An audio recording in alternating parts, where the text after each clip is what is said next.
Police के मुताबिक मुख्यमंत्री आवास पर नहीं थे। दिल्ली क्राइम ब्रांच ने विधायकों की खरीद फरोख्त संबंधी आरोपों पर नोटिस देने पहुंची थी। पुलिस ने मुख्यमंत्री से इस संबंध में ठोस सबूत मांगे हैं। दिल्ली के सीएम अरविंद केजरीवाल ने बीजेपी पर आप के 21 विधायकों को तोड़ने की कोशिश का आरोप लगाया था। केजरीवाल के मुताबिक 7 विधायकों से संपर्क साधकर 25-25 करोड़ का ऑफर हुआ। दिल्ली सरकार की मंत्री आतिशी ने शुक्रवार को प्रेस कॉन्फ्रेंस कर दावा किया कि 25-25 करोड़ के ऑफर किए गए हैं। समय आने पर ऑडियो क्लिप भी जारी किए जाएंगे। दिल्ली बीजेपी के सचिव हरीश खुराना ने इन आरोपों को लेकर चुनौती दी। आप नेता आतिशी से कहा, जिन विधायकों से संपर्क किया गया उनके नाम सार्वजनिक करें। दिल्ली सीएम केजरीवाल के गंभीर आरोपों पर हमलावर हुई बीजेपी प्रतिनिधिमंडल ने दिल्ली पुलिस कमिश्नर से मुलाकात की। जांच के लिए एसआईटी गठित करने की मांग की। दिल्ली शराब घोटाले में ईडी के जारी 5वें समन पर भी पेश नहीं हुए सीएम केजरीवाल। मुख्यमंत्री ने इस समन को गैरकानूनी बताकर फिर ठुकराया। आम आदमी पार्टी ने कहा, पीएम मोदी का लक्ष्य अरविंद केजरीवाल को गिरफ्तार करना और दिल्ली सरकार को गिराना है। हम ऐसा नहीं होने देंगे। समन को गैरकानूनी बता रहे दिल्ली के सीएम केजरीवाल को बीजेपी ने चुनौती दी। पार्टी नेता हरीश खुराना ने कहा, अगर अवैध है समन तो फिर कोर्ट क्यों नहीं जा रहे। झारखंड के पूर्व सीएम हेमंत सोरेन को पीएमएलए कोर्ट ने 5 दिनों की ईडी रिमांड पर भेजा। प्रवर्तन निदेशालय ने हेमंत की 10 दिनों की रिमांड की डिमांड की थी।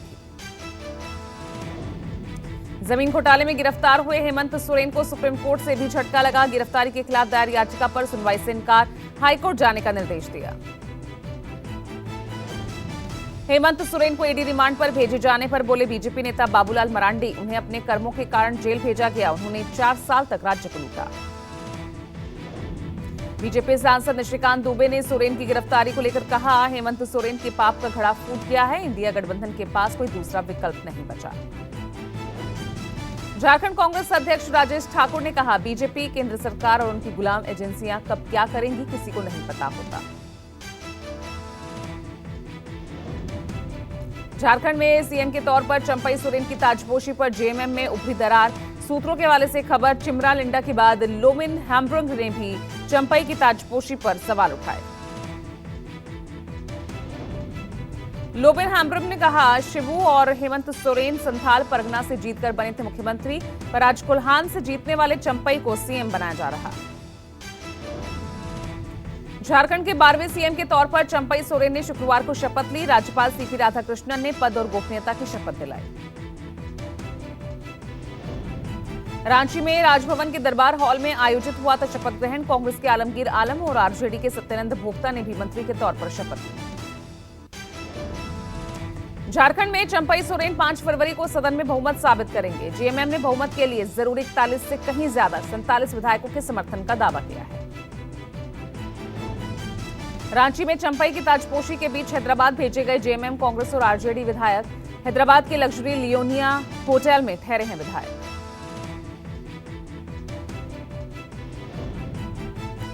रांची में सोमवार को होने वाले फ्लोर टेस्ट के दिन हैदराबाद से होगी विधायकों की वापसी। कड़ी सुरक्षा में रखे गए हैं सभी विधायक।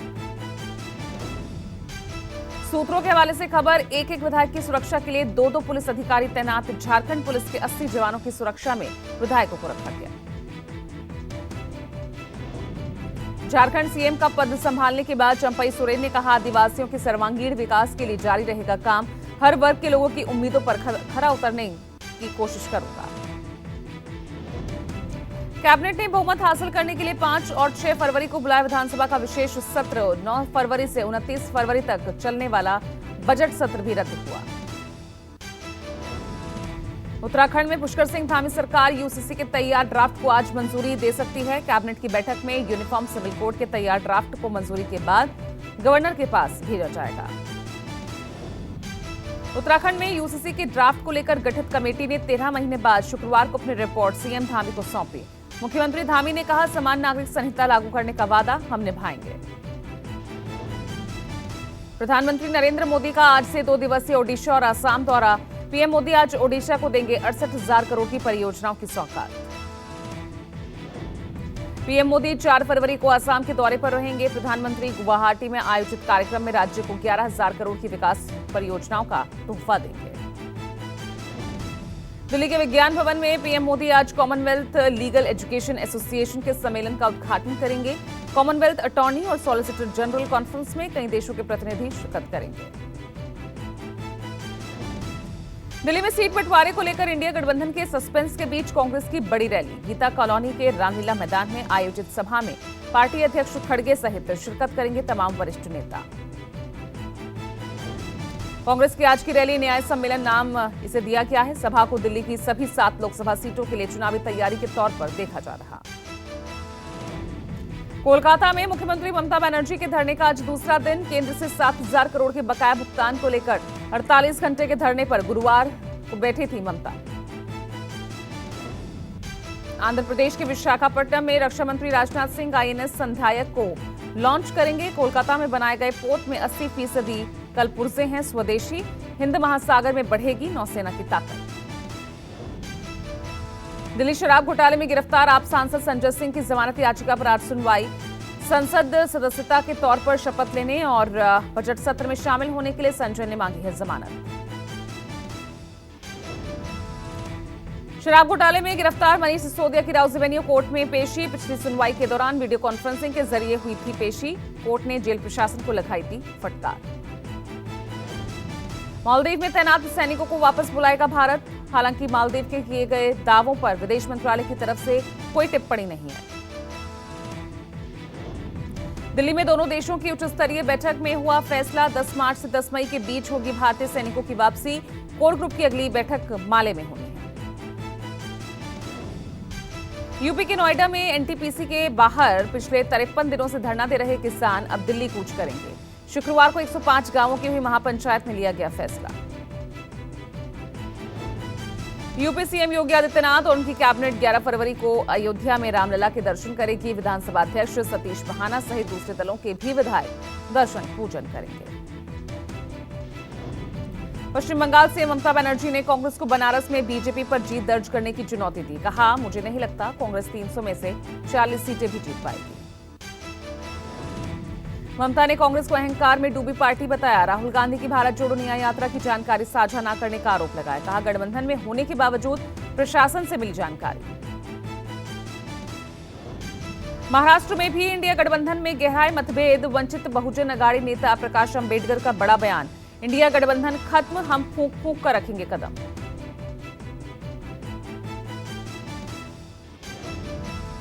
यूबीटी नेता संजय राउत ने महाराष्ट्र में इंडिया गठबंधन में अलगाव को किया खारिज। कहा, प्रकाश अंबेडकर से असहमति जल्द दूर कर ली जाएगी। इंडिया गठबंधन में सीट शेयरिंग पर मची तनातनी को लेकर बीजेपी का तंज। पार्टी प्रवक्ता शहजाद पूनावाला ने कहा, इंडिया गठबंधन की प्राण प्रतिष्ठा दोनों गायब है। गठबंधन के लोग ही कह रहे हैं राम नाम सत्य है।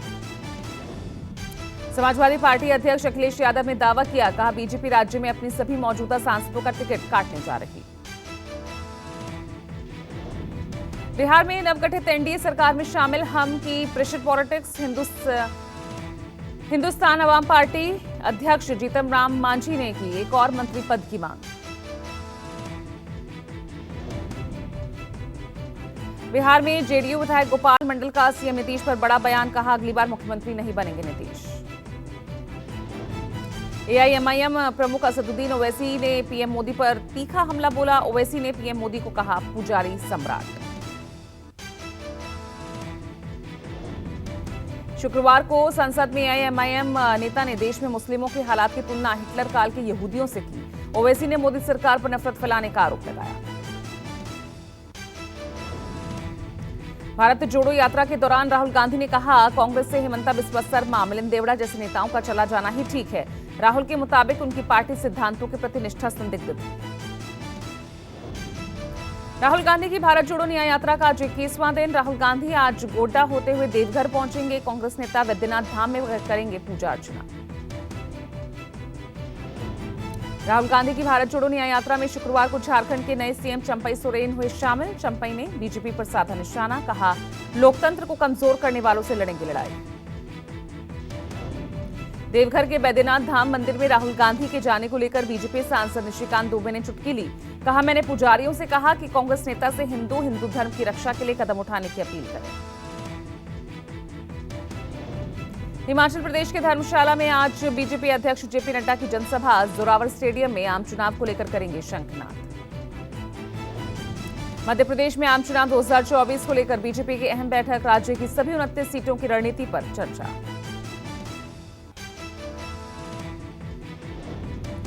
राजस्थान के पूर्व सीएम अशोक गहलोत कोरोना और स्वाइन फ्लू से संक्रमित। गहलोत ने एक्स पर पोस्ट कर खुद दी जानकारी। यूपी के सीएम योगी आदित्यनाथ का आज से 3 दिवसीय गोरखपुर दौरा। कई कार्यक्रमों में होंगे शामिल। हरियाणा के फरीदाबाद में 37वां सूरजकुंड हस्तशिल्प मेला शुरू। राष्ट्रपति द्रौपदी मुर्मू ने शुक्रवार को किया मेले का शुभारंभ। दिल्ली में शुक्रवार को बीजेपी और आम आदमी पार्टी का हल्ला बोल। बीजेपी के खिलाफ आपका प्रदर्शन तो बीजेपी का सीएम अरविंद केजरीवाल के खिलाफ भी प्रदर्शन। बीजेपी के कार्यकर्ताओं के हाथों में बैनर पोस्टर लेकर अरविंद केजरीवाल के खिलाफ प्रदर्शन किया। कहा, एक बात स्पष्ट है, केजरीवाल भ्रष्ट है।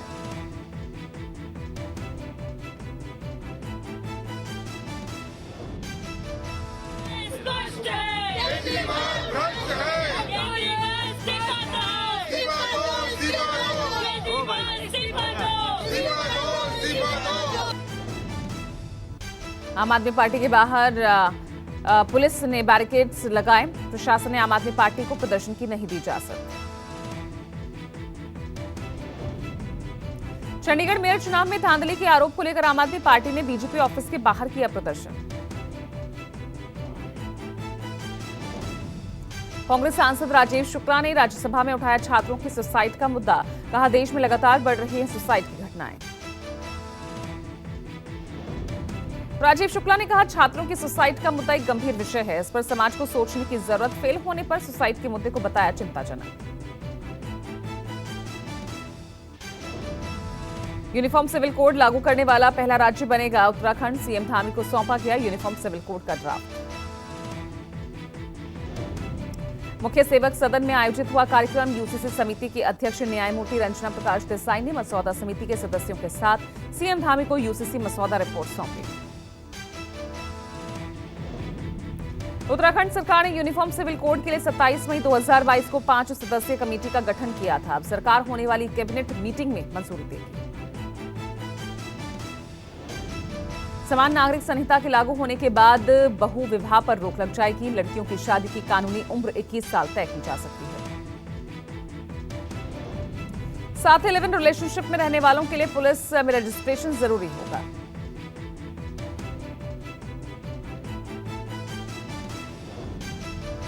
यूपी विधानसभा के बजट सत्र का हंगामेदार आगाज। राज्यपाल के अभिभाषण के साथ विधानसभा में सपा विधायकों ने किया जमकर हंगामा।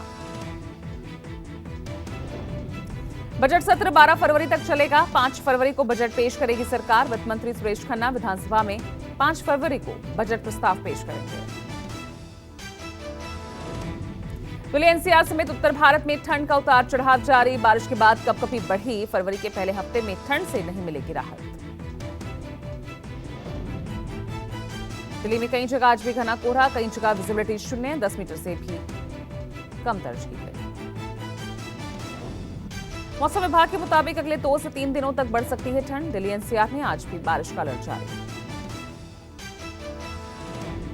पहाड़ों पर बर्फबारी से ठंड बढ़ रही है। गुरुग्राम, फरीदाबाद, गाजियाबाद, नोएडा में भी ठंड से राहत नहीं। गाजियाबाद से कोहरे की तस्वीरें सामने आई। कोहरे के कारण दिन में ही छाया अंधेरा। इंडिया गेट के आसपास भी घना कोहरा छाया रहा। कोहरे के कारण गायब दिखा इंडिया गेट। शीतलहर की चपेट में हरियाणा और पंजाब। पश्चिमी राजस्थान में 3 फरवरी और पूर्वी राजस्थान में 4 फरवरी को कई इलाकों में हल्की ओलावृष्टि हुई। पश्चिम बंगाल के मुर्शिदाबाद में घना कोहरा छाया। घने कोहरे की वजह से विजिबिलिटी काफी कम हो रही। जम्मू कश्मीर में खत्म हुआ बर्फ का सूखा। राजौरी में कई दिनों की बर्फबारी के बाद सफेद है पहाड़ियां। जम्मू कश्मीर के गुलमर्ग में बर्फबारी की ड्रोन तस्वीरें सामने हैं। कई फीट बर्फ जमी।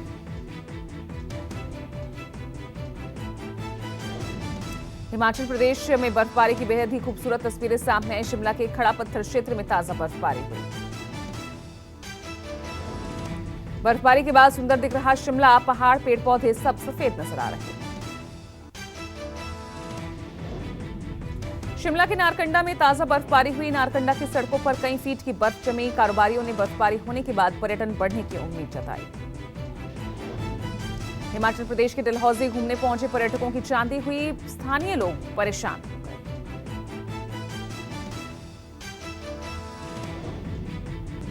वहीं घटना के बाद पुलिस ने बीजेपी विधायक गणपत गायकवाड़ को गिरफ्तार कर लिया और मामले की जांच जारी है।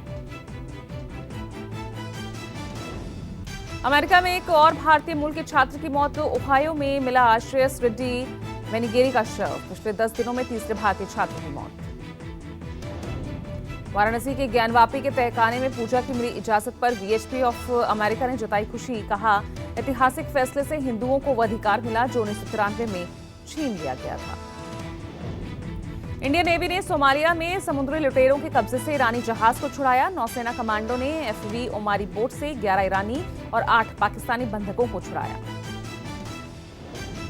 कनाडा में खालिस्तानी आतंकी हरदीप सिंह निज्जर के एक सहयोगी के घर पर फायरिंग। निज्जर का सहयोगी सिमरजीत सिंह के घर पर हमलावरों ने ताबड़तोड़ फायरिंग की। इटली पर भारत की जीडीपी के लगभग $3 ट्रिलियन का कर्ज से उबरने के लिए टैलेंट पीएम जॉर्जिया मेलोनी का बड़ा फैसला। सरकार पोस्टल सर्विस, रेलवे, एनर्जी में बेचेगी अपनी हिस्सेदारी। चीन में अपने 2 मासूम बच्चों की हत्या करने वाले कपल को फांसी दे दी गई है। 2 नवंबर 2020 में दंपति ने अपनी 2 साल की बेटी और 1 साल के बेटे की 15वीं मंजिल से फेंककर हत्या कर दी थी। भारत इंग्लैंड के बीच विशाखापट्टनम में खेले जा रहे दूसरे टेस्ट के पहले दिन यशस्वी जायसवाल का शानदार शतक। पहले दिन भारत ने 6 विकेट खोकर बनाए 336 रन। यशस्वी जायसवाल पहले दिन 179 रन बनाकर नाबाद लौटे। टीम इंडिया के युवा ओपनर ने पहले दिन कई रिकॉर्ड्स अपने नाम किए। टेस्ट क्रिकेट में शुभमन गिल का फ्लॉप शो जारी है। दूसरे टेस्ट में भी गिल मात्र 34 रन बनाकर पवेलियन लौटे। अंडर 19 वर्ल्ड कप के सेमीफाइनल में पहुंचा भारत। सुपर 6 के आखिरी मुकाबले में नेपाल को 132 रनों से रौंदा।